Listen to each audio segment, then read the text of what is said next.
How's it going, my truant people? DrSlaking, the Slacking Doctor, back with week 9 of the IBL D-League. This is the final week of the regular season, and this week we're going up against my man Sharpedo 43, I want to say, and his Sylmar Sylveons. His link will be down in the description as always if you want to check out his side of the battle, along with all the other D-League coaches. If you want to go check out the other final games, then go and do that. I'm going to go ahead and spoil last week's results, so if you haven't seen last week's battle, go and check that out. It was a great game. But last week, we did manage to pick up the W, which did lock us in for playoffs. We were guaranteed playoffs going into this game, which is absolutely fantastic. Took the pressure off a little bit. However, because of the way the results went last week, we were currently sitting in second place in the table going into this game, meaning we would get a bye in the quarterfinal round, putting us straight into the semi-finals, just one game from finals, if we could win this match. And actually, our opponent today, Sharpedo, if he beat us, he would take that second place spot.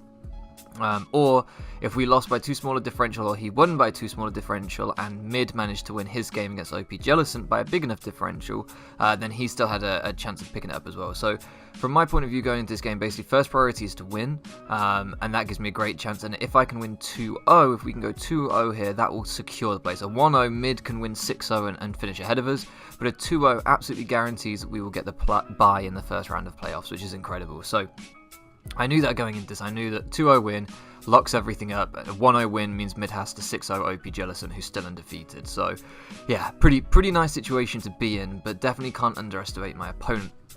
Now, before we get into this, I have to give a shout out to Joseph Games for recording the battle as always, and a shout out to just Kurt for genning the team. He had to gen the team in a bit of a difficult situation this week. Basically, his computer died, and so we had to gen it a day later than we planned, and it made this whole mess of a situation, which does come into play, and I'll explain that as we go. But thank you to Sharpedo for being understanding and being patient with the scheduling of the game. He made it very easy to schedule with him, so I appreciate that. Now, talking about genning the team, let's actually talk about what we've got here. We've got a modest expert belt Greninja. He didn't have great speeds on his team. His top speed, I think, was the Gallade at 110. So we were able to run modest on Greninja with Dark Pulse, U-Turn, Hydro Pump, and Ice Beam with that expert belt, meaning that we basically can hit, with our coverage, a lot of his team for super effective damage. But crucially, we kind of bait in the Tapu Fini. He can maybe scout for gunk shots with something like the Jirachi, but mostly we're going to get big chip off on the Jirachi with either U-Turn or Dark Pulse, of course. With the Expert Belt Modest, I believe we have a chance to Oko Zero Bulk Jirachi, but don't hold me to that, the calc's done a while ago. But particularly we can bait in the Tapu Fini and U-Turn out on it and then get in my Rotom Mow, which I'll get onto in just a second. But the next set is the Pinsir, and this is one of the sets that the timings kind of come into play. This has return on it. I tried to change it to double edge, but unfortunately that was illegal on the set that we had, so that I wouldn't have to do the happiness, but that didn't work out, so we had to have return on this set. And like I say, it was a last minute genning, so I did my absolute best to get the happiness as high as possible, but this is not a max happiness Pinsir. It's a high happiness Pinsir. He likes me quite a bit, but he doesn't love me, this Pinsir. So Metaby this week is rocking with a not full power return, Sword Stance, Quick Attack, and Earthquake, so we can still hit most of his team pretty nicely. The Jirachi's is only flying resist, and we hit that with Earthquake, so you know, still pretty nice. And unless it's Scarf Jirachi, the only thing on his team that naturally outspeeds me at least is Mega Gallade. The rest of his team naturally underspeed me, but there's a few Scarfers here. Actually, I'm not sure about the Galvantula. I can't remember Galvantula's base speed off the top of my head. It's sort of similar to Mega Pinsir's, I think. Then next up we have the Rotom Mow, and this is what I was trying to say earlier about getting Rotom Mow in with that U-turn from the Greninja. Is basically Rotom Mow breaks potentially the Nidoking and potentially the Jirachi. The Nidoking especially is really nice to break for the Tapu Koko. And the Jirachi is really nice to break for the Mega Pinsir, for the Kyurem Black. So this Rotom Mow is a modest, full offensive set with, I believe, Thunderbolt, Volt Switch, Leaf Storm, and Shadow Ball. And we actually have the Ghostium Z on this set, because if he's like a Scarf offensive Jirachi, which looked like I had a good matchup against me, then that Ghostium Z, Shadow Ball, the Never-Ending Nightmare will just Oko his Jirachi. So that's pretty cool. We've got a little bit of bulk on this Rotom Mow. The idea is to be able to take one close combat from Mega Gallade from full, and take an Ice Punch pretty easily, I think even after Rocks from Mega Gallade, because close combat is slightly stronger. So yeah, he needs to be a jolly Mega Gallade against my team, I think, so because of the Mega Pinsir and stuff. So yeah, I'm pretty sure I'll be able to take one hit from that if I'm at full, but primarily, like I say, it's here to bait in the Jirachi. That's his best switch into a Leaf Storm, or the Nidoking, which is his best switch into a Volt Switch. And on either of those, if I fire off a big Ghostium Z, I'm going to do a lot. And Mega Gallade, if I need to fire off my Ghostium on that, then obviously I'll Oko that thing too, so that's pretty cool. Then we have FJ Leghorn, another modest mon on here. I've got 3 modest mons already, because again the speed tiers on his team allowed me to do that with Tapu Koko. So we are modest, Magnet, Thunderbolt, Grass Knot, which was for Seismitoad, which he didn't bring, which is another reason that I liked the Rotom, because it pressured the Seismitoad and forced switches out on that. But yeah, we had the Grass Knot for that. Then we have Defog and U-Turn. You might think, why is this my Defogger in this matchup? Because it basically beats the Galvantula. I can come in on the Galvantula, I can outspeed it, I can Defog on it, and it can't do too much to me. I resist both of its stabs. So that was my kind of thinking here. And that way I can make sure webs don't stay up against me. Then we have the Kieran Black. This is a Scarf set because I don't have rocks in this team, you may have noticed. And so basically the Dragonite is a bit of a threat. However, I do threaten it with everything on my team. You know, Modest, Magnet, Thunderbolts from Koko, Volt switching out from the Rotom, returns from Pinsir and Ice Beams from Greninja means that it can only set up to +1 on everything. It can take 1 hit from most things, but it can't take 2. So if it can only get to +1, then Scarf Kieran Black will always outspeed it, and will always revenge kill it. And if you try to set up on the Rotom as I Volt switch out, then actually I get Kieran in for free and always outspeed it. Terravolt meaning that we go through multi-scale anyway, so even if we don't manage to get any chip on him for one reason or another. I don't know quite why that would happen. But even if I can't get any chip on him before I get Kieran Black in, I just get Kieran Black in for some point for free. I sack something or whatever, get it in. I guarantee to outspeed and I guarantee to OHKO because we have a Adamant Outrage on this thing if need be. Or I have Adamant Dragon Claw. I also have Iron Head and I also have Fusion Bolt so that I can hit the Finny. And so that I can hit... I'm not sure what the Iron Head was for. Something else. It doesn't seem to be here. But anyway... Yeah, and like I say, we're Adamant because we just have enough speed to run Adamant Scarf and still outspeed a +1 Jolly Dragonite, so should be able to put in good work against his team. And then last up we have Slug, Gastrodon returning, only its 2nd game of the season. Basically I built this team quite quickly on my own, no mocks or anything like that, and I realised how hyper offensive it was after those first 5 mons, and I was like, I should probably bring a switch in. What could I do with switching into? Well, I could do the switch into Jirachi so I don't get swept by a Scarf, flinches, and I could do with just a kind of bulky mon that can maybe deal with Dragonite a little bit as well. So Slug filled that role for me. It can kind of switch in on most things on his team, to be honest. It can take things on both sides, special and physical, because it's kind of mixed bulky. It's got Recover, Scold, and Earth Power. And then the final move, this is where, again, the Rush Genning came in. Basically, we have some problems genning the Gastrodon each week because of its nickname. I have to send him the Gastrodon set separate from the other sets. And while I was, after he had the problems with his computer and stuff, I carried on going over the team, and I basically decided to change up the Gastrodon set, and I updated it in the full poker paste I sent to Kurt, but I forgot to update it in the separate bit that I always send for Gastrodon. So I actually ended up with the wrong Gastrodon set, but didn't know I had the wrong set, because I completely forgot how we have to do Gastrodon. So this set was supposed to have Clear Smog as the final move. That way, Dragonite could never set up on me. If he went for a Dragon Dance, I Clear Smogged, got rid of his stats, and broke his multi-scale. So that way, basically nothing could ever set up on this Gastrodon, which was really, really nice. However, the original build had Ice Beam on it, but I realised that was actually worse than Clear Smog, but I forgot to change it. So going into this battle, I thought I had Clear Smog, but I didn't. And that is going to come into play as well. So... whew, that was a lot of talking. Looking at his team's potential leads, I thought maybe Hazard's Nidoking, Webb's Galvantula, Scarf U-Turn, Jirachi. I didn't see the Mega Gallade, the Dragonite, or the Finny as likely leads, so I just decided to lead with Greninja. It outspeeds his whole team barring Scarfers, it pressures everything on his team that isn't a Scarfer, and it potentially just baits in that Finny to get me a free U-Turn. So I can also try and scout out the Galvantula set if he leads with that. So that's why I decided to lead off with Jiraiya in this matchup. And if he does lead with the Galvantula, then I feel like it's in my best interest to switch out, just in case he's Scarf Galvantula, to see how he try and plays his Galvantula. If he's Scarf, I think he'll stay in and go for the Volt Switch. And if he's Sash, I feel like he might save this, fearing like a Water Shuriken, like Specs Water Shuriken, maybe getting too many hits, obviously breaking the Sash with the first hit and then KOing him, or maybe a Dark Pulse Flinch. I feel like he might fear that and preserve this thing. So I'm just going to hard switch as he does lead with the Galvantula and try and scout out to see how he plays it. I'm not going to take too much information away from this, but I'm just going to try and like make a little mental note and maybe get an insight. So...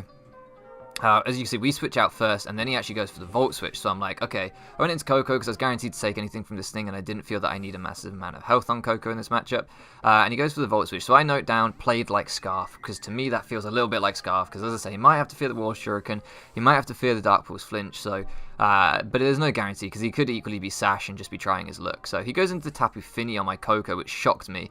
I don't know if he's trying to bluff Scarf, but I think primarily he's trying to get rid of my terrain. So I'm just going to click U-turn. I don't fear Fini.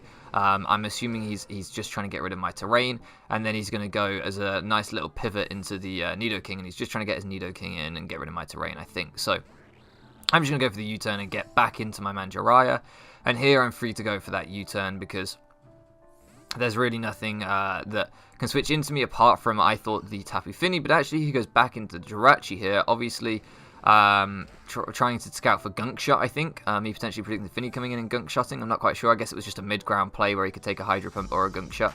But that said to me that he's probably Scarf, because otherwise it's a bit of a weird play, because even if you take the Hydro Pump, you wouldn't take another unless you're Scarf. So I'm actually just going to bring in Pinsir here. I don't want to go into Rotom because I don't want to make it obvious that I've got something on my Rotom for this. So I'm going to go into Pinsir and try and scout out his set, and I'm just going to go for the Earthquake here. He goes for the Fire Punch, obviously with Serene Grace. This has got like a 20% chance to burn me, but still I don't fear it too much. I'm going to go for the Earthquake. And now that obviously reveals he's Scarf because he outsped me. Had he gone for the Iron Head there, for example, I could have just gone into Gastrodon relatively easily. I didn't feel like I needed health on my Pinsir that much either. Because I pressure his Rocker and Nidoking pretty nicely. Here, he knows I'm going to go for the Quick Attack, so he switches out. There's no reason for me to overpredict and do anything else, so if I can get rid of his Scarf early, I'd love to do that. So I just go for the Quick Attack in case he kind of chokes away his Jirachi. He doesn't, he goes Tapu Fini, makes a sensible play. And here I'm like, okay, but what can you do to me? Like, yes, he could have Scold on it, because I'm a Flying type. Even though his terrain's down, he might have brought that as prep. But that's about all he can go for here. I don't think he's going to have anything unless he's got like HP Rock to knock me out. So I'm just going to go for the SD and pressure his whole team. He goes for the Nature's Madness and misses. I think this is pretty inconsequential. It might have changed the way he played the match, but I don't think it really mattered. I'm just going to fire off my return here, and we're going to find out how much it's going to do. And it actually does pick up the KO on Fini, so I obviously got my happiness pretty high. I don't know his Fini spread, but he needed to be like max to take a max return, max happiness return at +2. So here he goes into Galvantula, and I'm like, okay, well, let's find out if he is Sash. Let's go for Quick Attack. And it turns out he is Sash. There was no better switch for me to go into there because he can obviously just Volt Switch here to KO me, and it would have given him all the momentum back, and I wouldn't have broke his Sash. I don't have hazards on this team, so at least this way I've brought him down to his Sash and pressured this Galvantula. And had he gone for like a Quick Attack or something, not Quick Attack, sorry, a Sticky Webs, I could have double Quick Attack to kill him. So he's now got a low health Jirachi, no Tapu Fini, a low health Galvantula, and a little bit of chip on the Nidoking. There's only really the Dragonite at full health left on his team, so I feel pretty good. Here I go into Greninja because I scare out the Jirachi pretty nicely, and I'm just going to go for the U-turn again. There's no reason for me to overpredict. I will kill the Jirachi if he stays in because he was at such low health, and I don't think he can flinch me down too much. And now I'm going to pivot out into the Rotom Mo on this Mega Glade, because like I say, I've been EV to kind of take one. This was the only thing I really did for Mega Glade. I wasn't very well prepped for it at all, to tell you the truth. I kind of just forgot about it in prep for whatever reason. I think it's because I just prepped so offensively, I didn't worry about defensive checks. But this is the only thing I've got to really handle this thing. Thunderbolt from Coco. Looks like it might be a roll to kill it, and I'm not going to mess around with rolls. I'm just going to go straight for my Ghostium here. Like I say, he doesn't have good switch-ins to Rotom at all, really. My Dual Stab kind of runs through his team. If he went into the Nidoking here, it would have taken a hell of a lot as well. So we're just going to fire off our Ghostium. And Rotom, finally, I wanted to have two Z users at the start of the season. That's why I had Heatran and Rotom. We finally used the second Z user. We haven't used it all season. I might as well have just had Z Kieran Black or Z Tapu Koko as good as I've had Heatran and Rotom Mo. But I managed to bring Z in the final week on Rotom. So we do pick up a KO with the Never Ending Nightmare there, which is awesome. Really cool to see.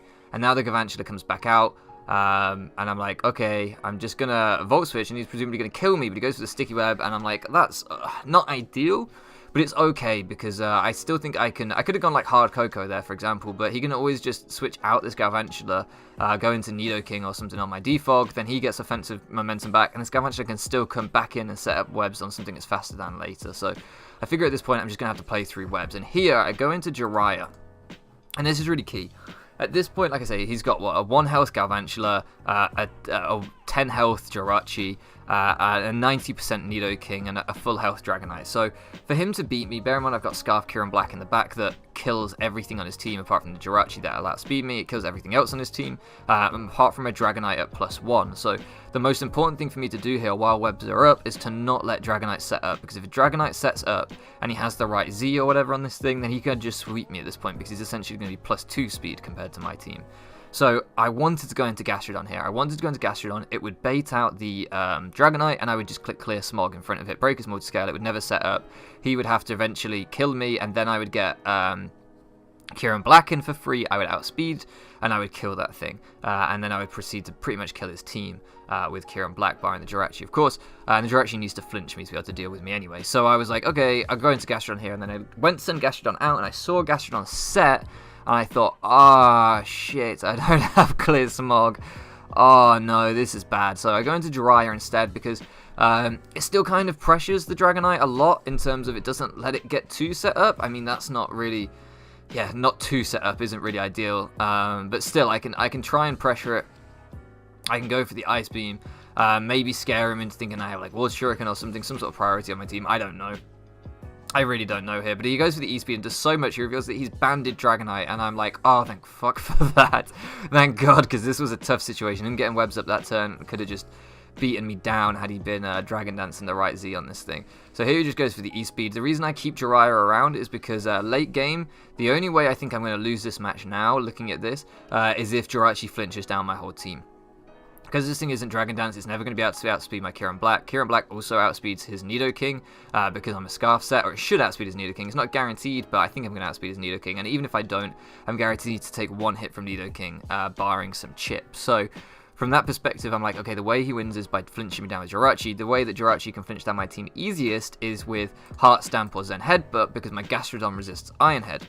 So from that perspective, if I keep Greninja around with my Dark typing, it prevents him from ever choice locking into a Psychic move. So it's not like I actually need Greninja. It's not like Greninja actually does anything particularly, but its typing basically stops him from scarfing into a move that could hacks my whole team down. So for that reason, we sack Rotom, even though Rotom's immune to webs, so it seems better on paper. And it's a modest set that could potentially do a lot of damage to Nidoking and take maybe an Iron Head from the Jirachi, who knows. It just doesn't make sense because I need that Dark type in the back to prevent Psychic spam. So here, with Slug, I'm going to pivot out into Tapu Koko. If he goes for Rocks, there's a chance I might outspeed him. I don't know. I doubt it. I don't know what kind of set this is. I didn't run the calcs or anything. I was like, maybe I can outspeed even at -1. I don't really know if he's like a really bulky set or something. But mostly I'm just trying to sack my Tapu Koko here because I figure he has to pretty much attack the Gastrodon. And as Gastrodon stops the Iron Head sweep from Jirachi, or at least makes it a lot more difficult for Iron Head flinch to sweep, it makes more sense to just sack Koko there and get in Kyurem. And now I'm inside, and I basically win this game because if he goes into Jirachi, Jirachi dies. And if he stays in the Nidoking, Nidoking hasn't got any one move that can OHKO me, and I hope I can outspeed it. So here we're just going to go for the Scarf Outrage. We do outspeed it, and we do just straight up OHKO this thing. Now he has to go into Jirachi. He has to flinch me down even with my Kyurem to win, and then he has to try and flinch through a Gastrodon and a Greninja. And like I say, the Gastrodon means that Iron Head shouldn't be able to ever flinch me down, and the Greninja means that Zen Headbutt or Heart Stamp definitely can't flinch me down. So that was why I needed both of those. So I need Slug and Jiraiya, both my water types, in the back, just because of that exact situation here where he's just flinched Infinite, and Kieran Black's going to go down because of the flinch. Now you see it's forced that kind of forced him into the Iron Head, which I don't think will ever beat Slug. We're 133 HP, and this Iron Head's going to bring us down to, let's see, I think it does about 40 damage. Remember, it takes me down to about 90.